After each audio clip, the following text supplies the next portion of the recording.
After 39 weeks of pregnancy, the fetus that has been protected and nourished by the amniotic sac and placenta will be thrust into the world. This is a time of joy and wonder for the parents of the child. This is also the first time the traits that the child has inherited from its parents will be observed. In this presentation, we will review the stages of pregnancy and labor. We'll review some of the key principles of genetics such as traits, how to use a Punnett square to predict traits in offspring, and what are sex-linked traits and chromosomal disorders.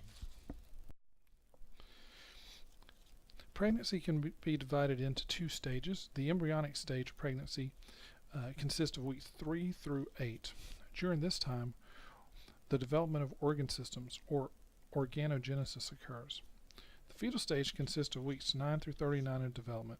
During this period of time, the fetus is becoming larger as it readies itself for its entry into the world. During pregnancy, mom-to-be will have a number of physiological changes occur. Most of these physiological changes are the result of having to supply nutrients to the fetus. However, around month 4 to 5, mom-to-be will have an increased sex drive due to an increase in estrogen. Labor is defined as the forceful expulsion of the fetus from the uterus. It is called labor because mom has to work really hard to push the fetus down the birth canal. Labor is divided into 3 stages. The dilation stage is where the cervical opening spreads to about 10 centimeters in width.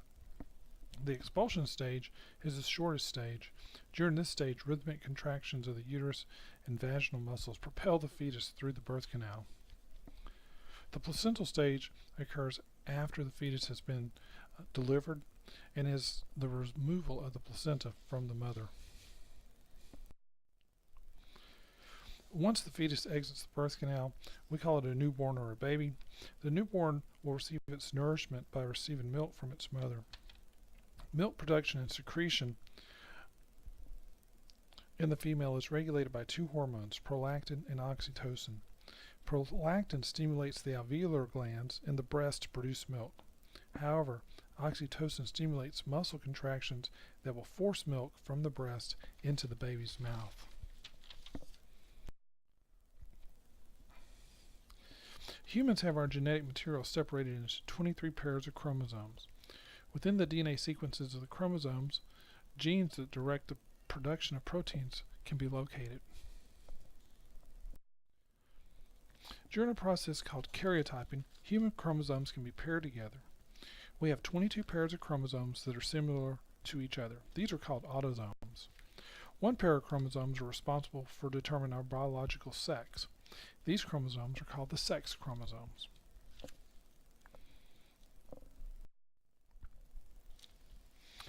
If we have 22 pairs of autosomes, why don't we all have similar traits other than gender difference?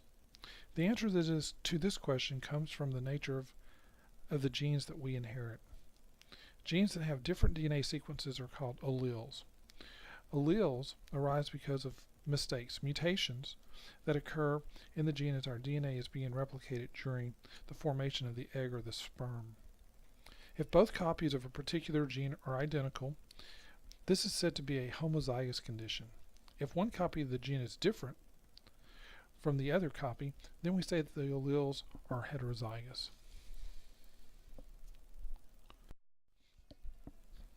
The interaction of alleles determines what traits we exhibit. Alleles that hide the effect of other alleles are called dominant alleles. The allele whose trait is not seen is called the recessive allele. The combination of alleles is usually written with upper and lowercase letters. The uppercase represents the dominant allele, or the dominant trait, while the lowercase letter indicates the recessive allele, or the recessive trait. The combination of alleles is called the genotype. The trait produced when the genes are expressed is called the phenotype. Knowing the genotype and phenotype of an individual can be useful in predicting traits that might be present in the offspring. Using a Punnett square, we can combine all of the possible combinations of alleles that an offspring might have from mom and dad, and based on this information, we can predict what trait the offspring might have. A sample Punnett square is shown in this slide. The trait that is being assessed is the presence of the cystic fibrosis protein in potential offspring.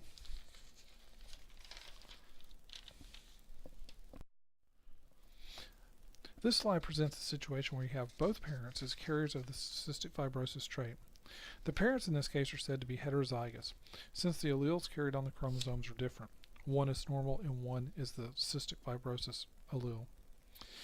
The Punnett square predicting the genotype of the offspring is shown in Part B of the figure. The phenotype of the offspring is shown in Part A. Note that the only offspring that would be affected with cystic fibrosis is a child that does not receive a normal allele for this protein. These individuals are called homozygous recessive. They only carry the recessive allele on both sets of chromosomes inherited from mom and dad. Some traits are carried on the sex chromosomes. Females have a pair of chromosomes called X chromosomes. Females are referred to as XX. Males have a pair of sex chromosomes that are called XY. Because the Y chromosome carries few genes, genes that are on the X chromosome are usually expressed in males. This means that a trait on the X chromosome will be visible in males. Hemophilia is a classic example of a sex-linked disorder.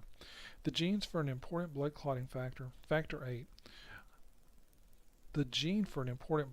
factor VIII, is located on the X chromosome. In a normal situation, there is no problem with the male offspring since the factor VIII gene produces factor VIII. However, there are a number of alleles of factor VIII genes in the population. These alleles do not produce functional factor VIII. If a male inherits one of these altered genes, the male will not be able to form blood clots normally. However, a female, since she has two X chromosomes, can have a normal factor VIII gene on one X chromosome and a non-functional factor VIII gene on the other X chromosome. In this case, the mother is a carrier. Her normal factor VIII gene is able to produce enough factor VIII to allow her blood to clot normally. This female will never know she has a non-functional factor VIII gene. When the carrier female mates, the resulting genotypes and phenotypes of her offspring are shown on this slide. Since only the son can develop hemophilia from inheriting the X chromosome with the non-functional factor VIII gene, we call this a sex-linked trait.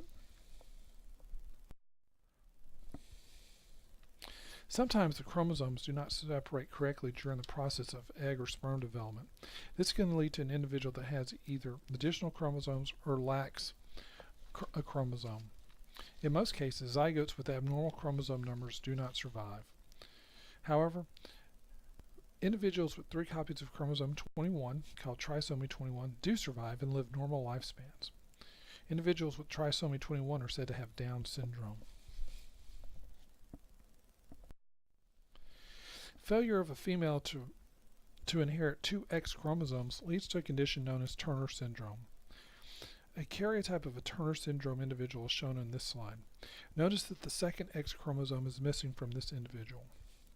Individuals with Turner syndrome usually are short individuals that have reduced life expectancy. This concludes our discussion of birth and genetics. We have described the stages of pregnancy, the phases of labor and delivery, and the hormones responsible for milk production and excretion. Our review of genetics included a description of what a karyotype is, a definition of the term allele was provided, and examples of how the traits of offspring can be predicted using Punnett squares. We concluded the slide series by examining sex-linked traits and chromosomal disorders.